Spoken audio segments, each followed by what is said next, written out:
बिस्मिल्लाहिर्रहमानिर्रहीम। अस्सलाम वालेकुम। आज की 22वीं क्लास में हम आपको खुश आमदीद कहते हैं। आज हम कुछ इंटरनेट के बारे में जानेंगे कि इंटरनेट क्या होता है, इसको कैसे इस्तेमाल किया जाता है। इसके अलावा हम वायरसेस के हवाले से भी कुछ बात करेंगे।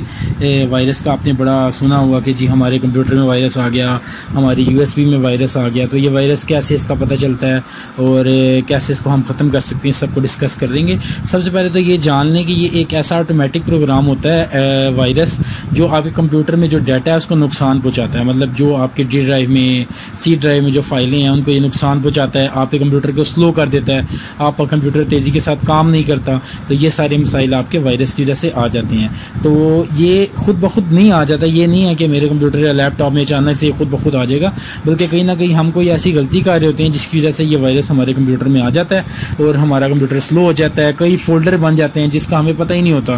तो आप इसको किस तरीके से आप इससे बच सकते हैं, तो सबसे पहले तो ये चीज़ सामने आई है कि ये जो वायरस से मुतासरा फाइल्स हैं ये इनसे हमारे कंप्यूटर में आते हैं। तो सबसे पहले तो हमने ये करना है कि जो हमारे कंप्यूटर के या लैपटॉप के साथ कोई USB लग रही है, हमने उस पर ध्यान रखना है कि कहीं उससे वायरस हमारे कंप्यूटर में ना आ जाए। तो अब इस वायरस को ख़त्म करने के लिए जो चीज़ इस्तेमाल होती है उसको हम एंटीवायरस कहते हैं। यानी कि नाम से ही पता चल रहा है, एंटीवायरस मुख्तलिफ़ किस्म के एंटीवायरस होते हैं, जैसे कि साइमेंटिक, अवीरा, ठीक है जी, AVG, ये सारे एंटीवायरसेस होते हैं। ये अगर आपके कंप्यूटर में इंस्टॉल्ड हैं, इसका रजिस्टर्ड वर्जन इंस्टॉल्ड है और आप इसको इंटरनेट से अपडेट करते रहते हैं, तो फिर आप इससे निजात हासिल कर सकते हैं इस एंटीवायरस के ज़रिए से, वायरसेस से।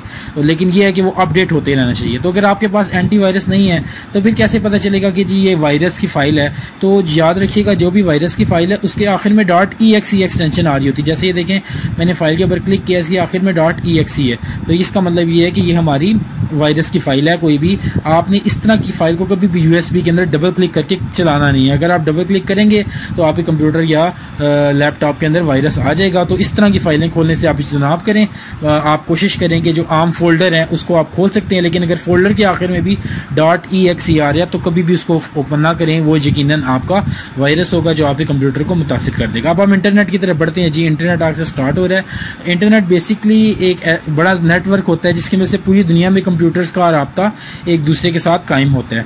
ठीक है जी, इंटरनेट के ज़रिए से हम अपनी मालूमात का तबादला कर सकते हैं, एक दूसरे से रब्ता कायम कर सकते हैं, जैसे कि जूम, स्काइप वगैरह को इस्तेमाल करते हुए हम एक दूसरे के साथ रब्ता कायम कर सकते हैं। ये सब हमारे इंटरनेट के से इस्तेमाल होने वाले सॉफ्टवेयर्स हैं। ठीक है जी। अब इंटरनेट के जो कनेक्शन है इसकी दो किस्में, एक वायर्ड इंटरनेट और दूसरा वायरलेस इंटरनेट। वायर्ड इंटरनेट एक ऐसा इंटरनेट होता है जिसके ज़रिए से आप अपने कंप्यूटर को जो ईथरनेट है उसके ज़रिए से आप उसको अपने कंप्यूटर में से इंटरनेट से कनेक्ट करते हैं। और दूसरा होता है वायरलेस, जैसे कि आपको पता है आप अपने मोबाइल को भी हॉटस्पॉट बना सकते हैं और इसके अलावा भी आप वाईफाई इंटरनेट किसी भी कंपनी की वो डिवाइस ख़रीद लेते हैं जिसके सिग्नल्स के ज़रिए से आप इंटरनेट को चलाते हैं, जैसे कि PTCL, एयरटेल वगैरह।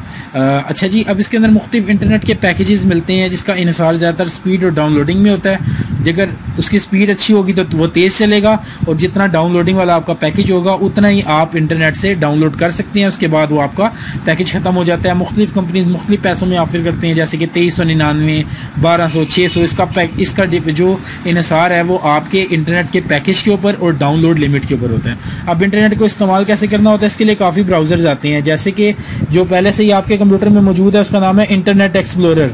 ठीक है जी, इंटरनेट एक्सप्लोरर और माइक्रोसॉफ्ट एज, इसके ज़रिए से आप क्या कर सकते हैं जी, इंटरनेट को इस्तेमाल कर सकते हैं। लेकिन ये बाज़ का स्लो हो जाते हैं, इनके अंदर मसले आते हैं। तो थर्ड पार्टी सॉफ्टवेयर भी आप इस्तेमाल कर सकते हैं, जैसे कि Google Chrome.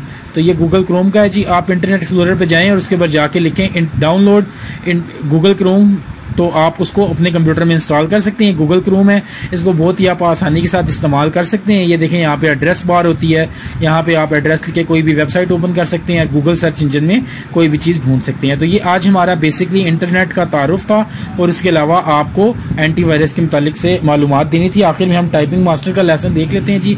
Typing master pro में हम स्पीड लेसन कर रहे हैं। स्पीड बिल्डिंग कोर्स की हमारी पहली क्लास मुकम्मल हो चुकी है। अब हम इसकी दूसरी क्लास की तरफ बढ़ेंगे। दूसरे लेसन के अंदर पहले होम रो थी, अब दूसरा जो लेसन है इसके अंदर जो टॉप रो है, जो सबसे ऊपर वाली जो हमारी फिंगर, इंडेक्स फिंगर है, जो शहादत वाली उंगलियां दाएं और बाएं हाथ की, इसके अंदर जो करैक्टर्स आते हैं हम इसकी प्रैक्टिस करेंगे। तो 2.5 तक इसकी प्रैक्टिस है, इसको मुकम्मल कर लीजिएगा। इंशाअल्लाह जल्द आपसे अगली क्लास के अंदर मुलाकात होगी। अपना बहुत सा ख्याल रखिएगा, चैनल को ज़रूर सब्सक्राइब कर लें। अल्लाह हाफिज़।